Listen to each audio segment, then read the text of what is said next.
Welcome back to the Paddle and Fin Podcast Network. We're brought to you by Pelican, built tough for all situations. Go to pelican.com. Yak Gadget, for all your fine kayak fishing accessory needs. Go to yakgadget.com. Eastport Marina, on the beautiful shores of Dale Hollow Lake. For all your lodging, kayaking, and fishing needs, go to eastport.info. Now let's get this show started.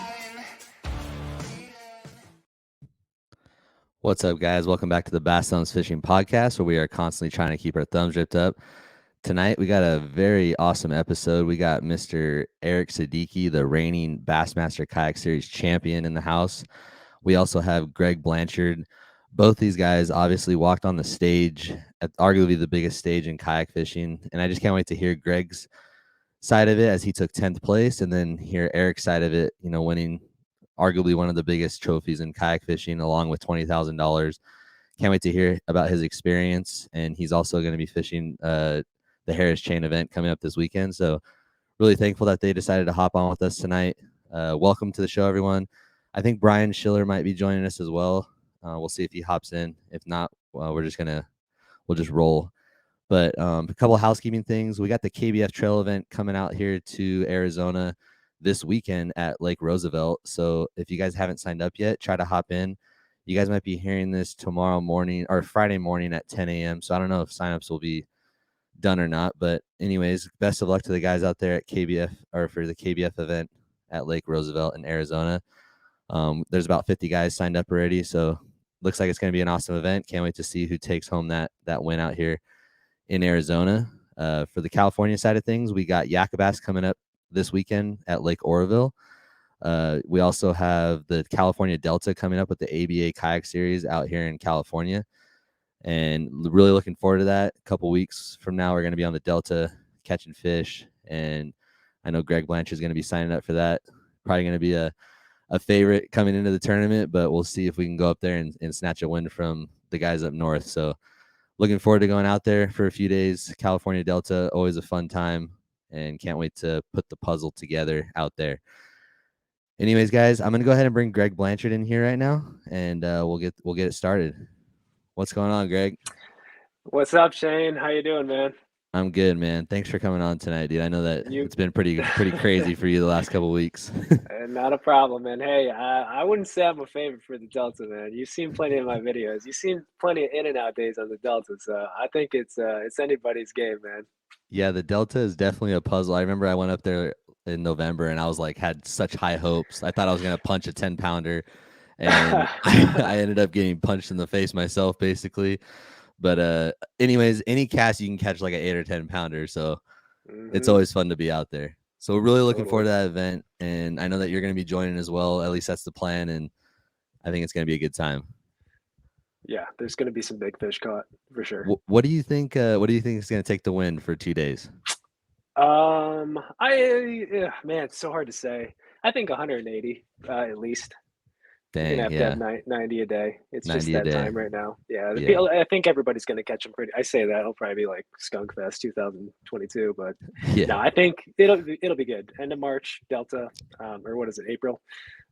It's March 26th. Yeah. When I saw that date, when the ABA is like, we're gonna do March 26th of the Delta, I was like, dude, that sounds awesome to me. Yeah, I think it'll be good, man. But I think 90 a day, you're gonna have to be in contention. Yeah. Well, Greg, you've been on the show a couple times now, so thanks for coming back on. But the reason why I have you on tonight is because you traveled all the way out to South Carolina to face, Eric Siddiqi, Russ Snyders, all these guys from, the biggest names in kayak fishing at the biggest, arguably the biggest tournament in kayak fishing at the Bassmaster Kayak Championship in South Carolina. And you qualified through the Bass Nation out here at Clear Lake. And man, maybe just walk us through like the brief summary of like your trip, dude, because you definitely went through like a pretty big hassle to get out to South Carolina. Dude, you're not kidding. I mean, I've done these kind of trips before where we obviously flew out. Yeah. But I've done the whole deal where you fly to another state, you pick up a kayak, you get the U-Haul, you get the Airbnb.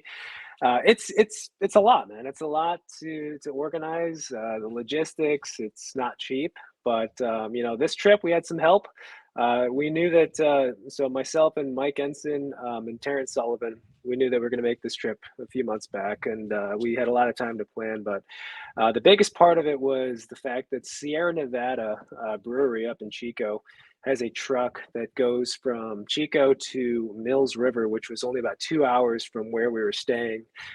They go, I think that truck's about every week, and they said that we could put our boats on that beer truck. It's a hot load truck, so it gets there in like 4 days. Wow. So that's how we shipped our boats. We flew out, we picked up the boats at the brewery, Mills River Brewery, which was killer, by the way.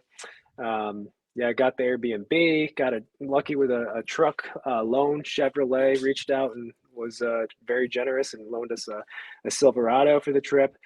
But yeah, man, just getting it. There was a lot of folks that helped make the trip a lot easier and a lot cheaper.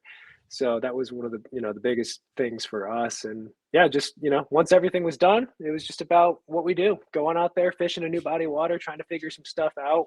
We'd done our standard Google research and tournament results and YouTube and all that stuff. So I mean, got the week started, did a couple of days of practice with Mike, and figured out a little something. It was tough overall for us, but it was things worked out. If you saw the results, at least for me, I got pretty lucky with that tournament. But man, what an experience! If you guys haven't seen his video yet, I think you posted it a couple of days ago.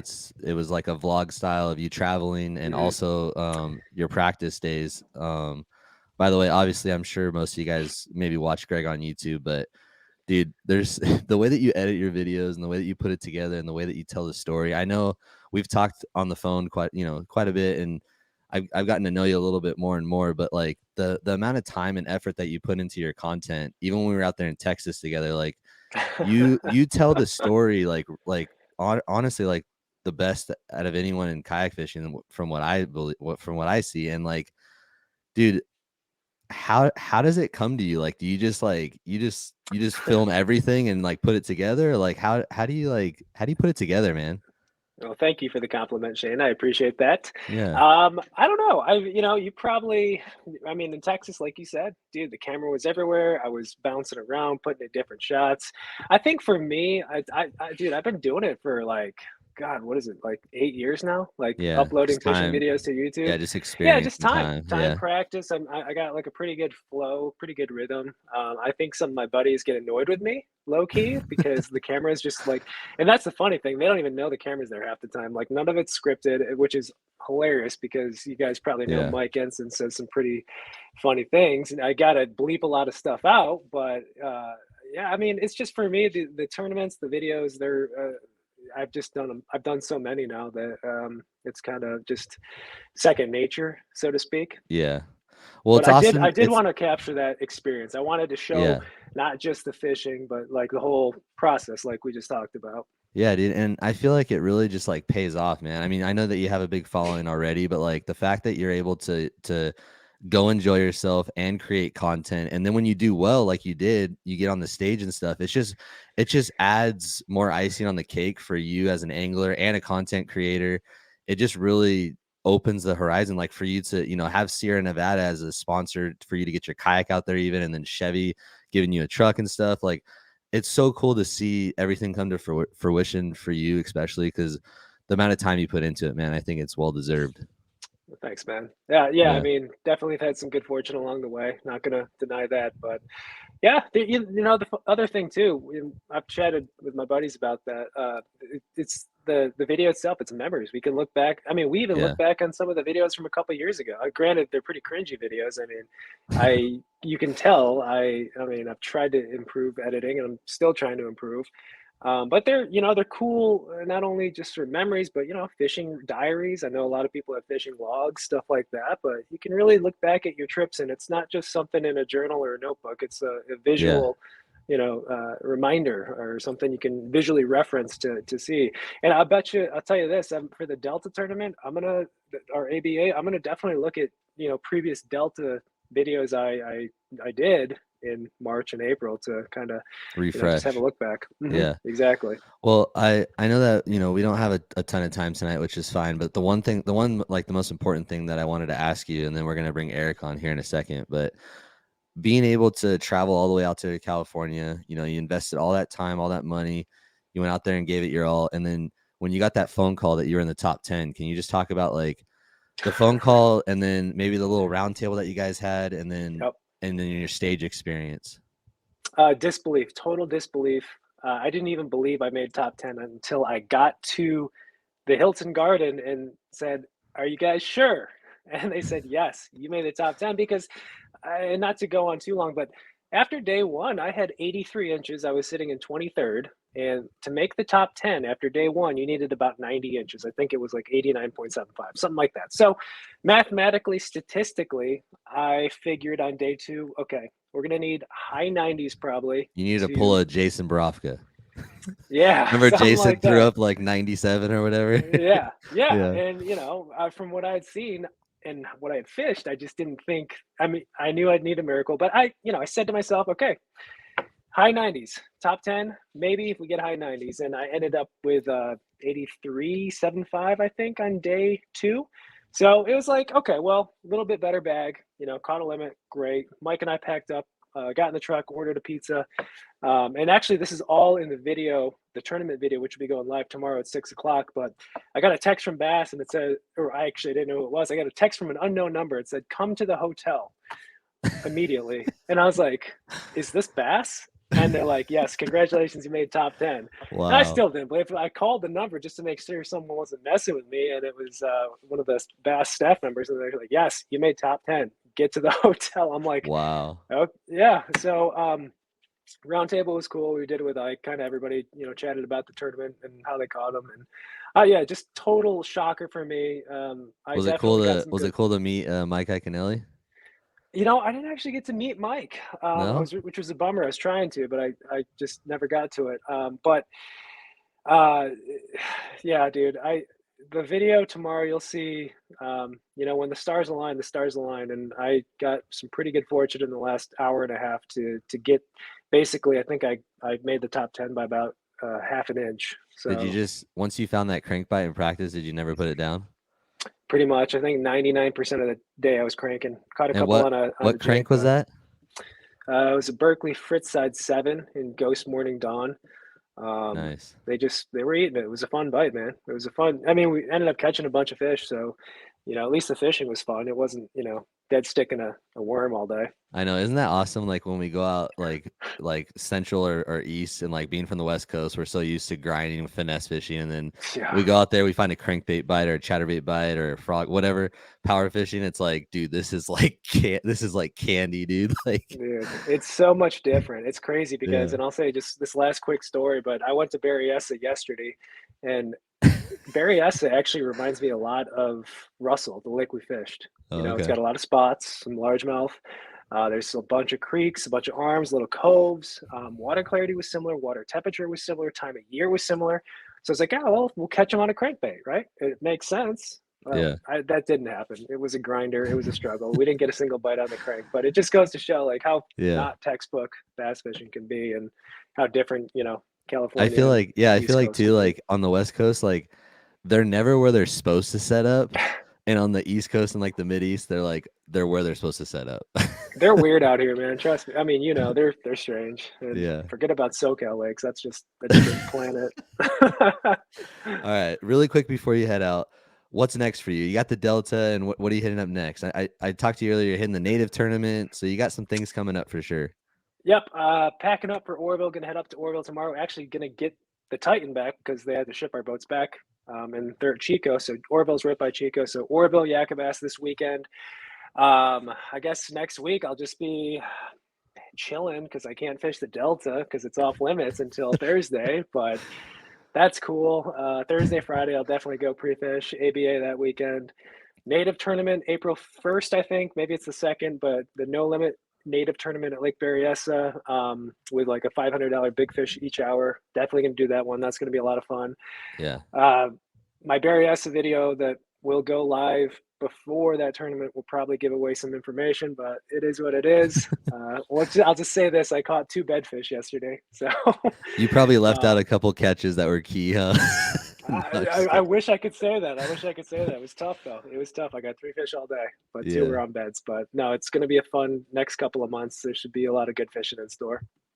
Well, Greg, always a pleasure to have you on. I'm stoked that we kind of have, progressed in a friendship, and it's really cool to kind of see like you just continue to grow your content, and you broke 100,000 this year as well, right? 100,000 subs. Yep, last year. Last year, yeah, which is it's awesome wild for me. Thank you. I appreciate. Did you get that little plaque thing or whatever? Yeah, the silver play button. Yeah. I think it's in the closet somewhere. Oh man, you don't have that hung up, dude? Come on, dude, that's sick. I don't want to flex too hard. I don't want to flex. All right, man. Well, hey, appreciate you coming on, dude. Keep your thumbs ripped, and we're looking forward to having you back. I'm sure you're gonna win one event this year for sure. So that's the goal, man. At least, right? Try. Yeah, we'll see, man. But thank you for having me on, man. And I will see you next weekend at the Delta. Sounds good, buddy. Talk to you soon. All right. Later. Bye. All right, guys. Well, again, Greg, thank you for hopping on. Really appreciate that. He's got a lot of stuff going on, and it's really cool to just hear, him as he creates some of the best content in kayak fishing, and lucky to call him a friend. So, and he's also from the West Coast, which is really awesome that he went out and represented the way he did. Anyways, guys, I'm going to go ahead and bring Eric Siddiqi on here, the reigning kayak Bassmaster champion. There he is. What's up, Eric? Can you hear me? What's up, man? How you doing? Okay. What's up, Eric? Hey, man, welcome to the show. I was actually, Go ahead. Yeah, I figured if I drove closer to Leesburg, I'd get some better service, but this is probably the worst service I've had, so let's see how this works.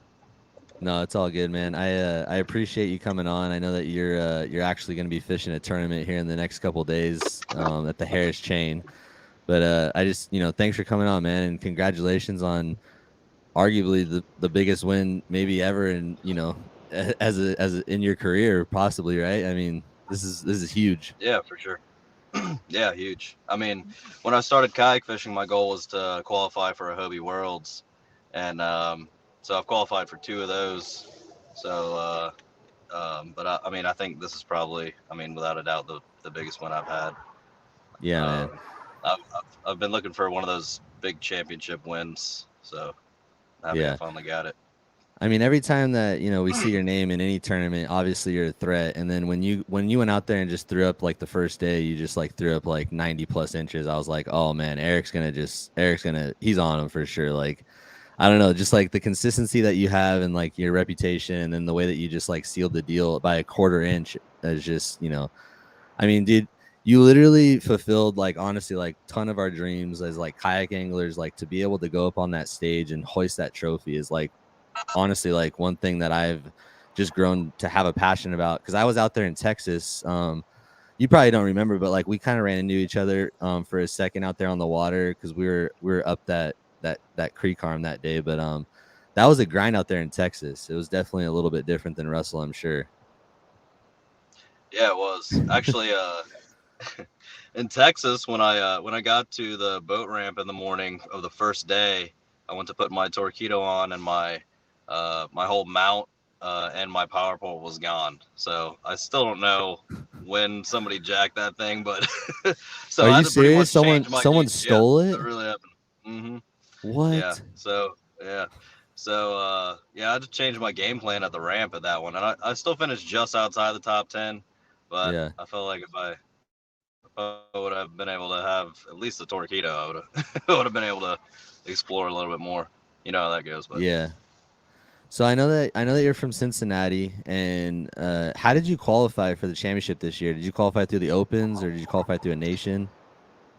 Yeah, I fished the Open on Pickwick last year. I was actually the only bass besides the championship that I fished, and I think I came in 6th and qualified out of like 80 something. So yeah, I think it's really cool, like kind of how hard it is to get into that championship. I really feel like it gives it that like real elite feel, right? Like, what do you feel about that? You like having that really hard qualification, or do you like, the bigger KBF stuff? Yeah, I like the harder qualification, honestly. You feel like you accomplish something when you qualify for a championship that's, everybody doesn't qualify for. Same with the Hobie, the TOC, they only let 50 in. So I'm always excited to qualify for that one, Yeah. The KBF's a lot of fun too. They put on a good show and everything, but sometimes like you get kind of crowded out there on those lakes, and you have a lot of kind of new guys that'll come around, and if they spot you on the water, you could bet that they're gonna get following you around a little bit and stuff like Yeah. that. So that could get annoying in those type of tournaments. One question that I have for you too, like I know KBF, they have like no off limits. Bass has a pretty good off limits. If I remember right, I think it's like 60 days or 30 days off limits, and then 3 days of practice. Which style do you prefer? Do you prefer like off limits or no off limits, or what do you feel? Well, for the championship, we had, it was basically 2.5 days to pre-fish. And at the time, looking at Russell and how big it was, I was thinking that wasn't going to be enough time, and it ended up being way too much practice for me because I found my fish quick, and I had to pretty much watch them for the next few days and just go back and check them, see if they were there, and all that stuff. So, So I don't know, I if guess it it just depends on the lake and stuff, but if it were up to it you, definitely evens things out. yeah, if it was up to you, like what would you want as far as like off limits in practice? Like what would your take on it? Honestly, it doesn't matter to me. I'll just follow whatever rules they put up, and it doesn't matter if I could fish it for a week and I can, then I might go do that. If a lot of times I get less than 3 days of practice anyway, so whatever, it doesn't really matter to me. For this, it gave me an opportunity to go. Florida's got a lot of great lakes, so it gave me and even saltwater and stuff. I like to go catch redfish, so only having 3 days, I got down a little bit early and got to do a little fun fishing, so it didn't bother me really.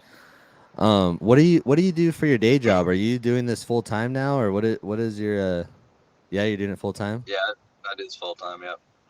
Wow. What was that like turning point for you? Like what was that decision where you're like, I'm gonna pursue this full time? How long have you been doing it? About 7 years or so. I decided to go after it, really.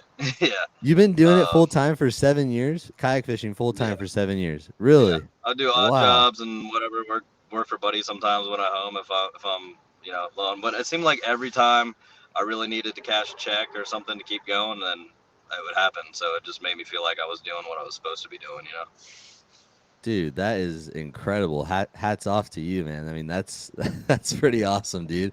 Talk about a love for the sport. That's awesome. I mean, 7 years ago, cashing big checks was like hard to come by in general, and now I'm sure it's a lot easier for you now that you're able to travel and cash some good checks. And I'm sure this last check helped you pretty good too. Yeah, it did. Yeah, definitely, especially with gas the way it is. Yeah. It still kills me coming down to Florida and spending $4 a gallon for gas is not fun. I remember it was 2 or 3 years ago. I was in Arkansas and paid 92 cents a gallon, I think. And I was like, man, I hope this COVID stuff keeps up. I mean, I hope everybody stays home or whatever. Yeah. So, yeah, dude. Right now out here in California, it's like $6.50 a gallon. Yeah, it's terrible. It's but I'm turning off my truck at drive-throughs and stuff. For real, huh? Yeah. Well, hey, so what do you feel like as you were like preparing for this event? I know that you've been on a few podcasts now, so I'm not gonna have you like maybe like run through like everything, but like when you found your fish, like what were you catching them on? And like you don't have to give like the whole thing, but just like a brief summary. And then I really want to kind of focus on like after you won, or like right before you won, and then like right after you won. So what was kind of the brief thing of how you caught your fish? Well, it was the first area that I looked at. I picked an area out of the lake that looked different from anything else, and I figured it would set up for some of the things that I like to do, really. There was it was kind of a long pocket with a lot of cut-off ponds with riprap, and I thought maybe there's some underwater culvers or some stuff like that might hold some fish. So I started, checking all that stuff and kind of worked my way back. There was a roadbed that kind of ran alongside to the back, and checked that out, marked some fish. And when I got to the back of that pocket, I just started marking fish just kind of stacked up in the back, and I'm like, these look like giant. Like they're set up like bass, but they look too big for what I know about this lake. And I expected to be able to find spots, fairly easy out there. I figured the largemouth would be harder to find. But like I turned around and made a cast with a shaky head and caught a 22.5. And then I cast back up there and caught a 21, and I was like, holy crap. And then I made another cast, and another one ate it, and I just let him swim with it. As soon as it dropped it, I tried to reel it in, another one ate it. And I was like, what did I just find here? And it was pretty incredible. And they had a bunch of bait pushed back there. I kind of felt like even if they did move, I had a pretty good idea. Like I could find them again if they pulled out or something. So I was pretty comfortable with that area. On your shaky head stuff, really quick. What's your setup for your shaky head, and what kind of shaky head? Was it a worm that you were throwing down there, or a creature bait, or? Yeah, sometimes I'll do a Cinco on a shaky head. I've been throwing a chicken rig with a Mag Fatty Z too is another thing that I was catching on in practice there. Probably my favorite worm on a shaky head is Mega Bass Airtail Wiggler. So I've fished that a lot too. Nice. What about like your rod and reel? Like, do you throw a shaky head on a spinning rod or a bait caster, or what's your preference? It's like medium heavy. I think it's a 7.4, and it's spinning rod or bait. Yeah, spinning. Yeah. And I use like 20-pound braid to like generally a 12-pound fluoro leader. So going into the tournament, like you caught him like that during practice, you just carried that into the tournament and just caught him pretty much on a shaky head? No? None of that worked. No, nothing. I caught him on a Carolina rig too, and they wouldn't touch anything. First day of the tournament, none of it. They didn't want anything to do with any of it. So how'd you get I had a couple of smaller swim baits. Tied on, diesel minnows and I Kayak, like a 4.3 and Tennessee shad. And then I'm fishing, thinking like there's fish are there and they just don't want anything to do with this stuff. And I had a fish bust by me, and I turned around and threw that diesel minnow at it, and caught, it was like a 17.5-inch spot. I'm like, okay, maybe I should just throw the swim bait around a little bit. Yeah. And I ended up catching, I think I had maybe 91 or something like that with my 5 after the first couple hours or so. On a swim bait, and I was just switching back and forth between those two, to kind of show them something a little different. When you broke 90 on day one, talk to me about how that felt. Well, when I found the fish, I told my buddy, and I was like, yeah, I had a 22.5, 21. They all look the same size. He's like, so what are you telling me, on like 110 inches? And I'm like, yeah, that's what I'm talking. It's like, get out of here. So I was expecting to have a pretty good limit on those fish if they stuck around. So it worked out pretty well. I figured it's rare that you have a tournament where all the conditions stay the same for 2 days, and that's really what happened there. And the wind blew just right for where to keep the bait back in there and everything. And so when I know you've been around for a while, obviously, and leading this big of an event, were you in second, or were you leading after day one? I was in second. You're in second. So anyways, like you were right there neck and neck with the leader. Do you feel like there's more pressure in that moment for day 2, or did you feel so confident that you were going to do it again day 2? Man, I've done this for so long, and I've been through so many tournaments where it was close, where I've led the first day, and a lot of times I'll take care of business, or at least you know, if somebody has a big day, they might jump me or something like that. But I'm pretty comfortable in being able to catch them that second day. But I'm not gonna say I wasn't nervous. You know, the whole way out, I was just saying to myself, fish clean, fish clean, fish clean, because I mean, especially those spots, they're just wild, and I was using some pretty light hooks on those things. So I'd have my drag just right. I was checking my leaders constantly. I retied one. I don't remember if it was day 1 or day 2, but I sat there for 10 minutes and just carefully retied my FG knot, making sure everything was right. There you go. And yeah, everything held up. Just all the hard work, you know, and over the years, just kind of paid off. Everything just kind of came together. So day 2, when you caught, how many inches did you catch day 2 again? Like 90 something, right? Are you there? I had 94 both days. 94 both days, yeah. Yep. 94 both days. Man, so when you caught 94 on the second day, I know that you felt like it was really close, and you obviously got the phone call that you made top 10, and being at the round table, catching 94 inches, knowing that the guy next to you, was really close as well. Like, explain the round table feeling in that you guys had to wait an entire night, right? You had to go home and sleep and wake up and go back to the expo, not knowing where you were at. So just kind of talk us through that a little bit. Yeah, that was rough. I knew that I had taken the lead by a 1/4 inch before the board went off, but I honestly I had a 17 1/4 to call. I probably caught, and I knew I had a 15 to call, and I probably caught 10 over 15 in that last hour, and I couldn't call my 17 1/4. So I was pretty sure he called that fish. I was thinking there's no way he didn't call it. But when we're sitting there at the round table, he started talking about how hard it was to get his 5th on the second day and how long it took him to get 5 and stuff like that. I'm like, man, if he only got 5, then I got him. And you're over there. He's talking about his struggle, and you're just fist pumping like, yeah, you struggled. Hell yeah. Like, maybe yeah. I mean, I took it easy on my fish the first day. I caught those 5 and I pulled out, and I ended up going just over to the road bed and started throwing some of the things I like throwing: road bed, Carolina rig, football jig, wobblehead. And ended up catching my biggest fish of the day, a 19.5 inch largemouth on it, and which called like a 17.5 or something like that, a 17. So, you know, that was a huge fish. And then I went back and just kind of looked at him, made a few casts, but that was it. The first day I didn't want to hit him too hard, and the second day I knew I was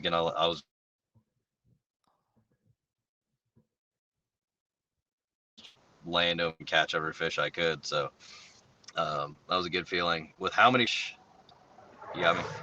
fish I caught, I was kind of not thinking that he would only get 5 fish. Especially the camera boat came over, and they're like, "Oh man, the other guy who you're going back and forth with is fishing a similar type area."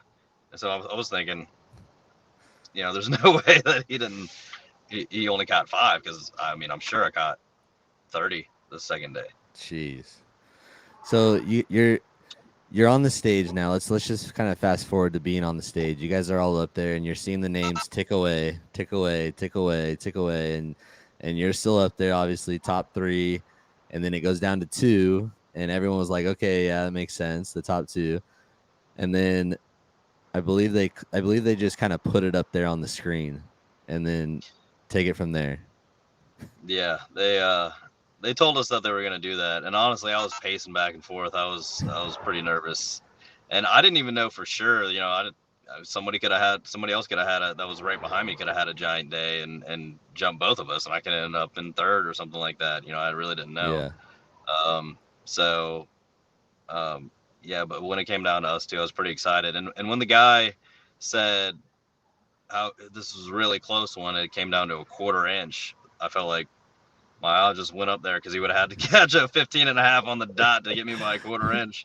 So, yeah. But I was, so he turned around and watched it, and when I saw my name, that was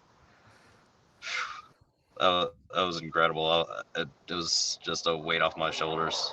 Until I lifted the trophy, that was a lot heavier than I thought it was going to be.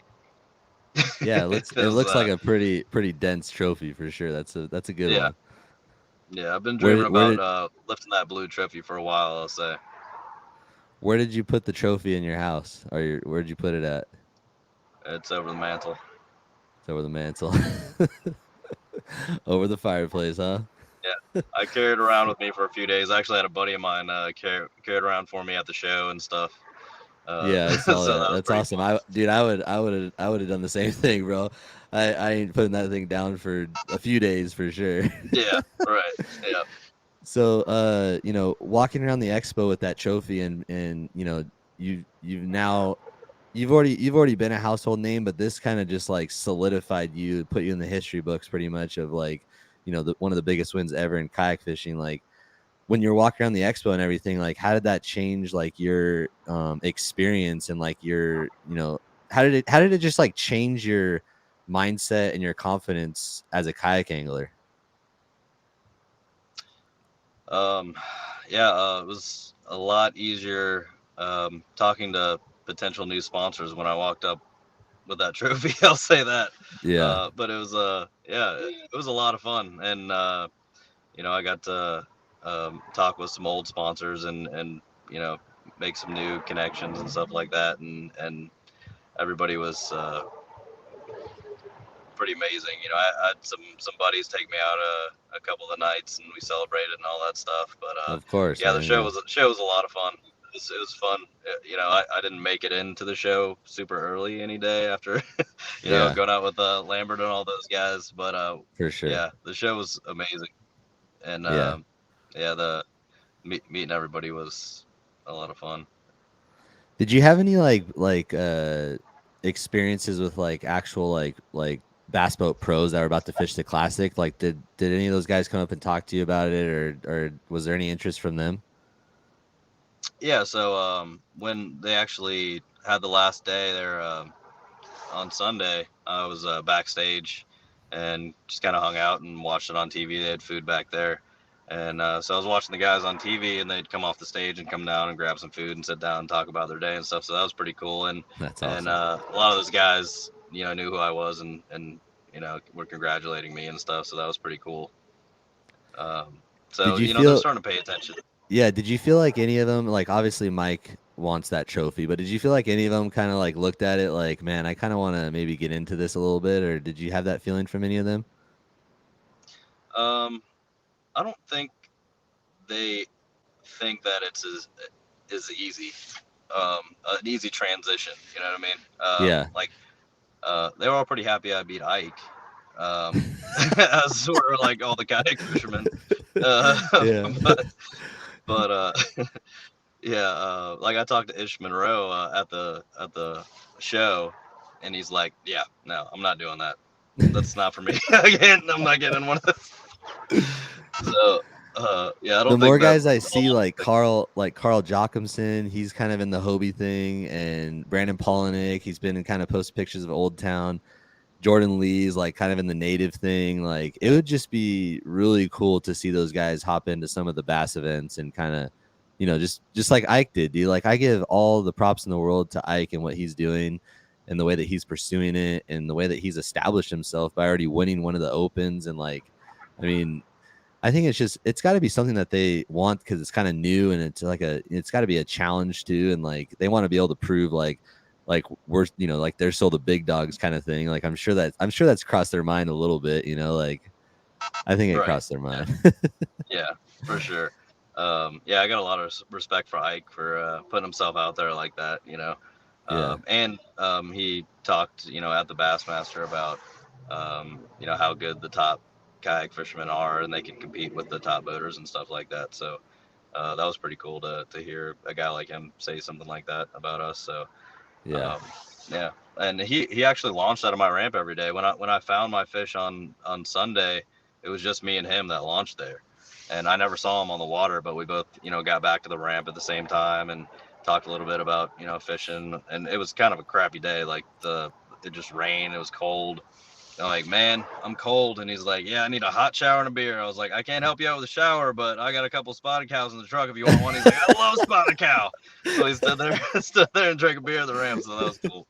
But yeah, he's a good dude. That's awesome, man. Well, one thing that I want to ask you before you go, I know that you're predominantly East Coast, Mid-East. Do you have any interest on ever making a trip out here, maybe to fish Clear Lake or fish the Delta or any of that? I mean, especially since you do it full time. Like, do you have any interest of coming out here? Maybe. Yeah, definitely. I would love to come out there. It's a long way, as it's a long Greg way. knows. It's a long way. But yeah, I've definitely thought about coming out there, or maybe even flying out and just borrowing a kayak and just to fish some stuff or something like that. Even. Yeah. Well, Eric, I'll tell you this. Okay, I'll tell you this.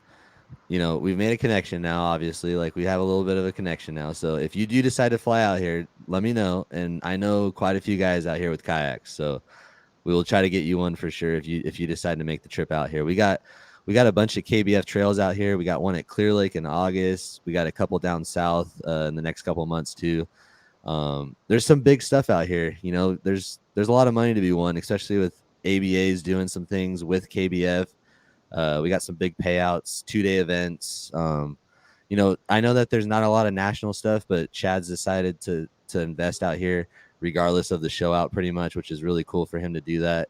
And we got a Bass Nation out here, but instead of crying about it and saying like, no one's coming out here, we've kind of tried to take things into our own hands and just present the best opportunities for us. And KBF's one of the ones that's stuck around. So we're going to try our best to, grow that. And for the guys that are serious, that want to, compete, that's what we have. And then we try to come out there and hang with you guys when we can. Yeah, no, that sounds great. I actually met Obadiah at Worlds. Oh, okay. I don't think ever. And he's a really cool dude. Apparently he's pretty good. One of Greg's Delta, boys. So. Oh yeah. Yeah. So we had a lot of fun in Australia. So I'd love to come out there and meet some more guys and stuff and catch some of those big fish that I'm always seeing. Ever since I saw that record at New Boulevard, I think it was. Yeah. That looked like that would be a cool lake to fish. And then of course, Dixon and all those lakes that are just famous for those giant fish. Yeah, man, you got to come out here and give your chance a shot to catch a Dottie out there at Dixon. Yeah, right. Yeah. 20-pounder. But anyways, Eric, I know that you got some things going on. Before I go, like you're fishing the Harris chain, so like after winning this big of an event, I'm sure you're going into Harris with just like the ultimate confidence. How do you feel so far? This is going to air Friday morning, so it's going to be before the tournament, so don't say too much. But how do you feel this weekend?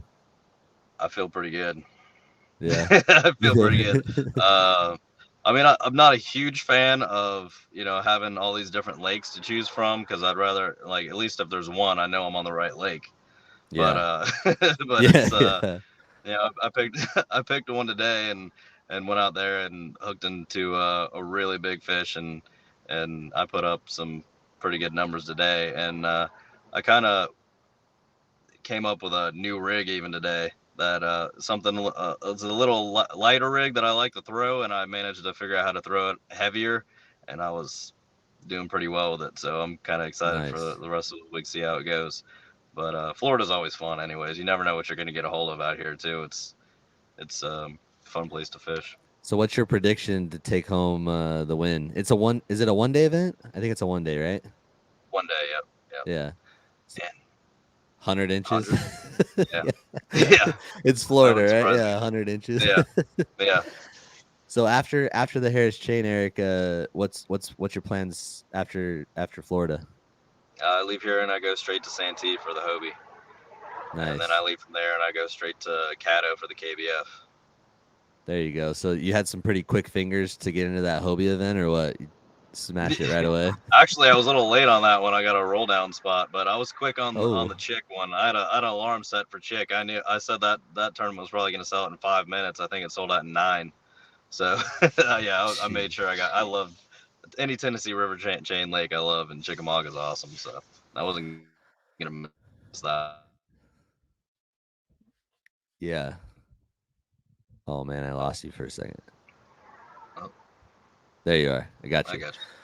Yeah, well, I'm gonna try to make it out to. I got my eye on Smith Lake in Alabama for the bass event. I might be driving out there to give myself a shot, because after I went to Texas and saw Mark, and then now see you hoist that trophy, that's all I want to do now. I mean, bottom line, and fish KBF because it's out here, and then go to Kentucky Lake for the national championship. So I might be seeing you this year.